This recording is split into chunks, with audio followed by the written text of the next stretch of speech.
I'm so glad you're here because today we just made the juiciest, most succulent, delicious turkey that I have ever made on this channel. So we're gonna be doing a Cajun brine today. We're gonna combine that with my turkey paint. We're gonna do kind of a Creole butter this time. And then we're gonna smoke it in the spatchcock fashion where you make it all flat, you know? It's gonna be turkey from beginning to finish in about 4 hours in the smoker with the brine that we did do overnight. Absolutely wonderful. You guys gotta try this out for this turkey day. So the first thing we're gonna be making is the brine, and it's the Cajun brine that I introduced last year, so it's been tested a whole lot, it has a lot of 5-star reviews. It's pretty basic though. You probably have everything you need in the pantry except for the Creole mustard, which is an authentic Cajun Creole ingredient. If you can't find it, you could probably use a stone ground mustard or a Dijon mustard, but if you look for it, it is really, really good, so try to find it. So the first thing we're gonna start off with is a gallon of water. So then we're gonna add the salt. These of course are the main parts of the brine, and I'm gonna have this all below for you so you don't have to take notes. And then we're gonna add some brown sugar. Could be brown sugar or white sugar. Uh-oh, boop, there we go. Now it's gonna be some lemon for acidity, some brightness, that's usually what you call it. And then we're going to do some garlic. Now on the recipe, if you go on my website, it's gonna say 4 to 6 cloves of garlic. I happen to get this garlic puree from H Mart that I've been trying to use. I absolutely love it. It's really fresh. So I'm just gonna put in like 1 to 2 tablespoons. If you like garlic, you can use a little more than that. And then lastly, we're gonna use the Creole mustard. It's gonna be about 1/4 cup. I'm gonna go ahead and whip up some Cajun seasoning for you. I make mine from scratch because it's so easy to do, but you could also just use like a bottled Cajun seasoning. I'm gonna include my seasoning for you here, and then I'm gonna add that. We're gonna turn it on, and you're gonna see it come to a bubble and create this like delicious brew. Okay, so now we're just gonna add all of that Cajun seasoning that we just made. It looks like about 1/2 cup to me, into our brew, and we're just gonna brew it for a couple minutes, maybe like 10 to 15 minutes, just to get all of those flavors to release and start to marry, and it's gonna really start to smell wonderful in here. It's gonna start to smell like New Orleans. Okay, so we've gone ahead and made our turkey tea. It's really, really hot. We can't add a fresh poultry to this because it'll just start to poach basically. So what we're gonna do is we're gonna take the gallon and we're gonna put it in the refrigerator until it cools completely.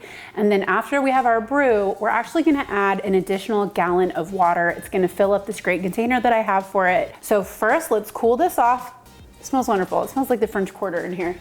And I've already made space in the refrigerator for it.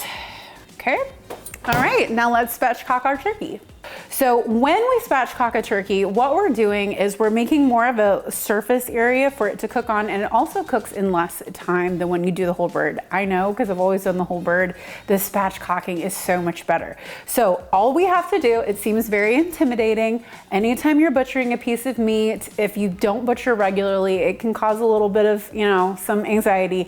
But all we're doing is cutting the backbone out, and then it's gonna open up like a book. So what I've done is I've placed the breast down, okay? You know the breast, that's where the juiciest parts of the meat are, the white meat. So you've got the backbone pointed up, and then you want to take a pair of kitchen shears. I just got these are off Amazon. These are Hinkles. The ones I had broke in a previous video, so I knew it was time to go ahead and replace them. This is gonna be the first time we use them together, so I'll give you a little review as I'm going, but I do expect them to be pretty good because Hinkles is a good brand. So pick either side, it doesn't matter, and you're just gonna start cutting up the backbone. There's gonna be some noises. Just keep going, all right?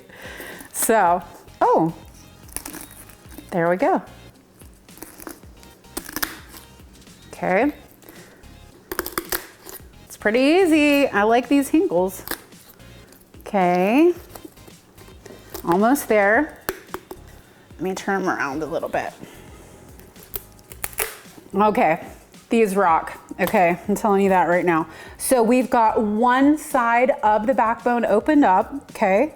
Now we're gonna go up the other side. Again, so we're just making 2 lateral cuts, one on one side, one of the other side, and then you'll see the magic of what it just opens up like a book. Just one little tiny bone. And then I did bring my regular knife by, just in case. Sometimes that happens. Do a little bit of trimming. You don't need this extra fat over here. Let's get him down like this so you can kind of see what we're working with. You can flatten it a bit with your hands. And I like to do that before we put all the seasoning on. Actually, this guy is gonna go into my brine. So it doesn't really matter if you spatchcock it before or you spatchcock it after. So what we're gonna do now, get him into the Cambro, get the Cajun brine on him. We're gonna wait like 24 hours. Then we're gonna finish up seasoning him and smoking him. So the first thing we're gonna do is pour that into our Cambro. This is the Cambro 22 quart. You know, I come from the professional chef world. That's what I did before I became a private chef, before I opened my own catering place. And Cambro is such a great company to support because their products last so freaking long. So if you don't want to go to Lowe's or Home Depot and get yourself a paint bucket, just get one of these Cambros, wash it, keep it clean every year, and you'll be able to use it for so many projects, from brining your turkey to making big batches of apple cider. There's a million uses for these. So that's gonna be about 2 gallons. We've got 1 gallon that was our brew that we chilled, and then we added another gallon of cold water. And now we can go ahead and add our turkey.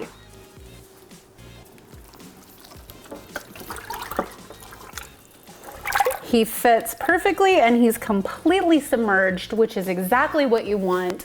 The best part of all is this particular Cambro has a lid. So I'm gonna place the lid on it and I'm gonna put it in my garage refrigerator. You can do this for 24 hours. I think we've actually gone up to 72 hours and got an excellent brine, but you can get some good quality results just from doing it overnight.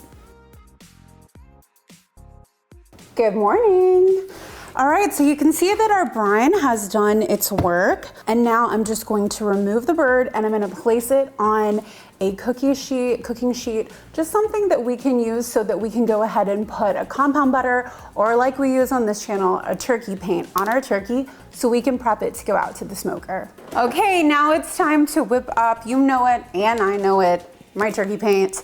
All it is squeezable margarine, which allows you to paint your seasonings on. It also sticks really, really well. And then we're gonna use a Cajun seasoning today, but again, this method works with whatever seasoning you like. If you wanna use Danos, if you wanna use a barbecue rub, like a poultry barbecue rub, just wanna get a really dense paint, and then we're gonna paint it on with our poultry brush.